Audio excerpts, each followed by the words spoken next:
9 கோளும் ஒன்றாய் காண அங்கு கற்பகம் என்னும் கடவுளின் மெய்யில் 9 கோளும் ஒன்றாய் காண அங்கு கற்பகம் என்னும் கடவுளின் மெய்யில் சூரியன் முதலாய் 9 கிரகமும் பலவித குணங்களை கொண்டிருக்கும் எங்கள் கற்பக தருவில் அவை வரும்போது ஒன்றாய் சேர்ந்து பலனளிக்கும்.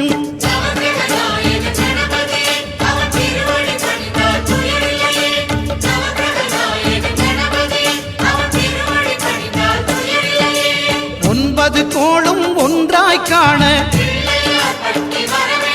அங்கு கற்பகம் என்னும் கடவுளின் மெய்யில்